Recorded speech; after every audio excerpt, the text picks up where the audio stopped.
Hello and welcome to Babble of Girl Sits and Knits, episode 108. My name is Meg and I will be your host. You are joining me after a very long hiatus, so forgive me if I do forget things. I have some notes that I just wrote down so that I could remember everything, and I think I'm going to be doing this episode in parts, so I will film a little bit now and hopefully film a little bit later and then put it all together. And I've posted some show notes on my Instagram, which you can find the link to right below. I have been thinking that I'm going to copy and paste the Instagram notes into the YouTube so that you could read everything again. So I'm working on that as well. But if you are a new viewer, welcome. If you are a returning viewer, welcome back. I am so happy to have you back with me again. It has been over a month, I'm pretty sure, and a lot of you, if you follow me on the Instagram, you know why. Just a lot going on, so I'm going to dive right in. The Hogwarts Cal has ended. I will be sending out prizes quite soon. Again, things went differently, and I did not get to enjoy or participate in the things that I wanted to do in the month of August. So that Cal has ended, and the Christmas one, I'll have to check my end date. I'm pretty sure that was the end of August. But yeah, oh, there was a reason. I did a giveaway, and I got my winners, and I just printed their label, so you'll be getting your yarn quite soon. I'm very excited. Thank you so much for watching and responding and commenting, and it's absolutely wonderful. Thank you. So moving right along. Oh, it was my podiversary. That was it, 3 years. So yes, I have a trunk show coming up at Knit Locally on October 5th. Very excited for that. So if you are local and in the area, I would absolutely love to give you hugs and let you squish yarn and give you all the ideas for all the yarny things that you can cast on.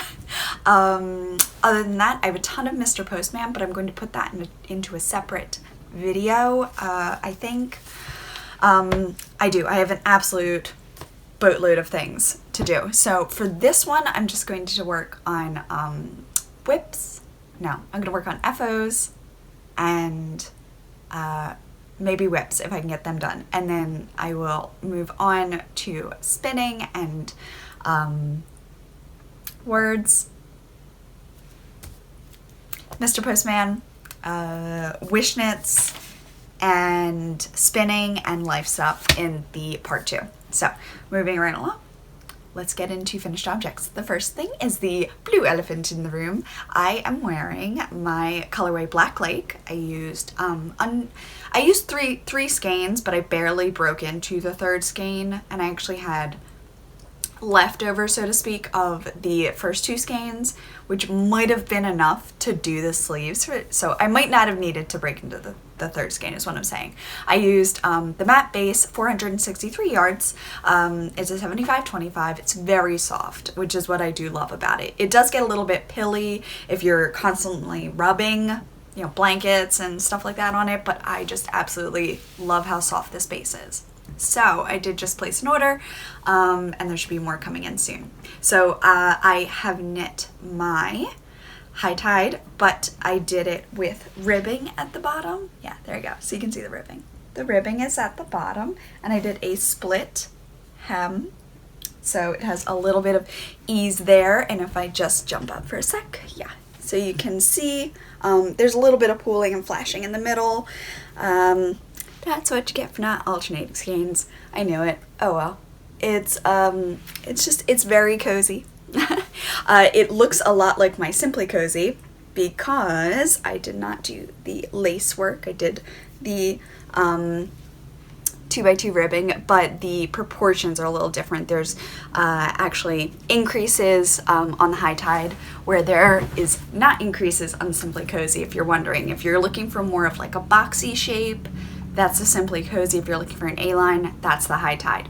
Both of them you can use ribbing on, clearly, and it works out just fine. and I did my sleeves from here to here, about 12 inches, I think. And I'm gonna live out of it. I'm gonna live out of it. It's so comfy. It's absolutely wonderful and exactly what I need in my wardrobe, because it is just so wearable. So excited. But yeah, so this is my first finished object, my most recent finished object. I think I cast this on and completed it before you saw it at all, because I have not been podcasting. Sorry. My next finished object is, and I think this is the mint chocolate chip colorway from Felici. These are completely hand knit. These are not tubes. I knit these. So completely hand knit socks for Patrick for his birthday, which was yesterday. So I just finished these up pretty recently. I think I finished them up on my trip home in August. And yeah, I'm so glad. Pat really liked the color, and he got them last night, and he was like, oh, I love them. He's like, I think I saw these. You did, but you know, why not? So yes, I am just thrilled. I love it. And I'm so glad to have them off the needles, because they've been on so long. So I have these done. And then also went back to my Maryland sheep and wool socks. I did the Getting Crabby colorway. And this is by, oh, I didn't write it down. Fiber Nymph? Yeah, I think it's Fiber Nymph Dye Works. And I didn't do them very, very long, but they will be perfect for boots. Very excited for winter. I mean, it's such a summer colorway. I feel like I need to make shorties just to have like summer socks in my wardrobe, but they are a perfect Maryland memory, and I love them. And I knit on these when I had dinner with Tristan, and it was so fun. Your mom, everybody was there. And then, okay, so that part's that. Then, I'd like to, checking in, no.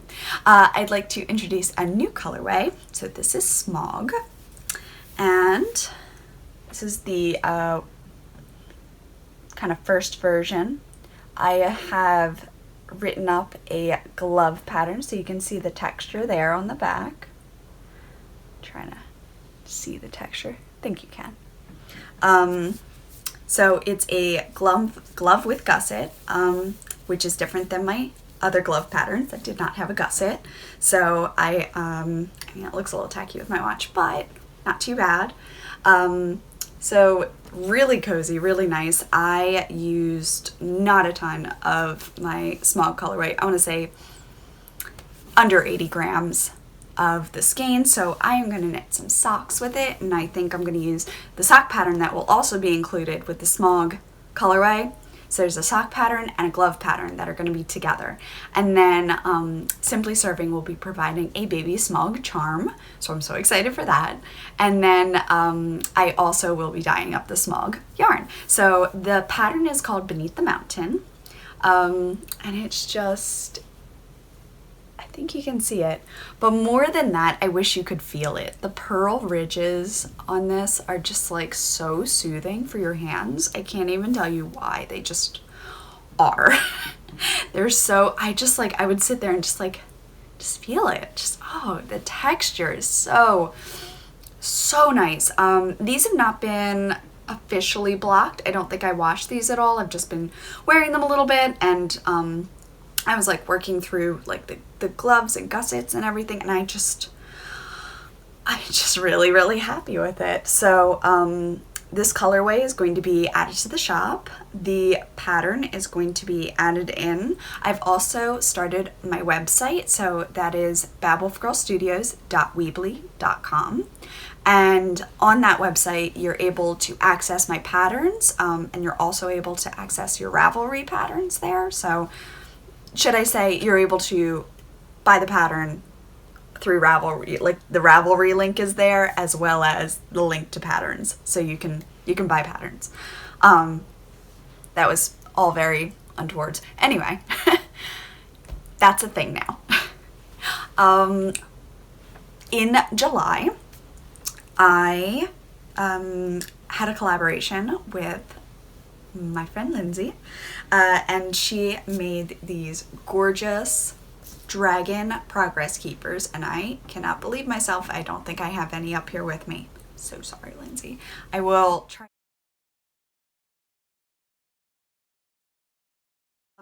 I knit the Akira by Tammy Gore, who is a beautiful, wonderful designer. I absolutely love her shawls. I have enjoyed all of them. I test knit this one, Akira, when it was coming out, and I love it.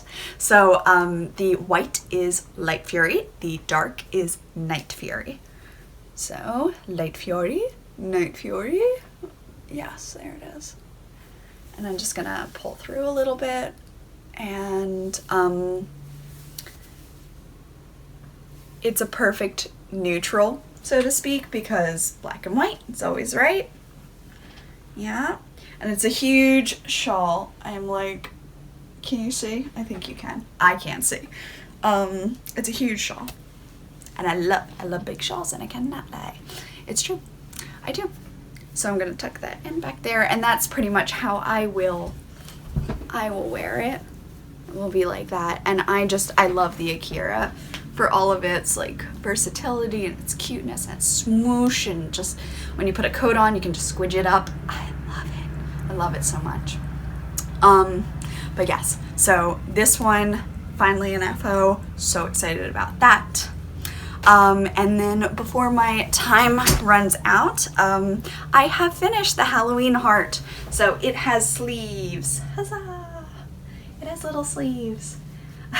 I think I had kind of like trailed off and lost attention halfway through. It was just like, ooh, butterfly, and it was gone.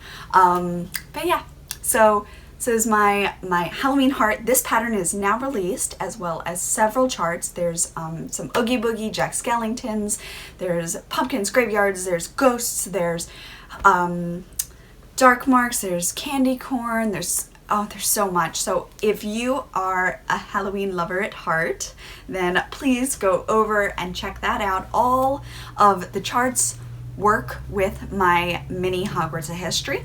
So if you're interested in that, I just keep coming backward and forward to you. Yes, and then I just want to give a quick shout out before I end part one. It's gonna be like 4 parts. Before I end part one, to everyone who is helping me test my Santa's Workshop Christmas sweater. I'm so excited. I did this one all on my own last year, and I've put these charts and everything together, and all of the work and all the math, and it's gonna go from like, again, these will work with the children's size, so it'll go from a like 22 up to a 65, so it will have lots of options, and I'm super excited about it. I'm very tempted to make another one all with the Nightmare Before Christmas charts, just saying. So my testers have until November 1st, and I am hoping to get that out to you guys. I am so excited. Optional beads, optional work, but it's just gonna be so good. Yes, I think that's all of my finished objects.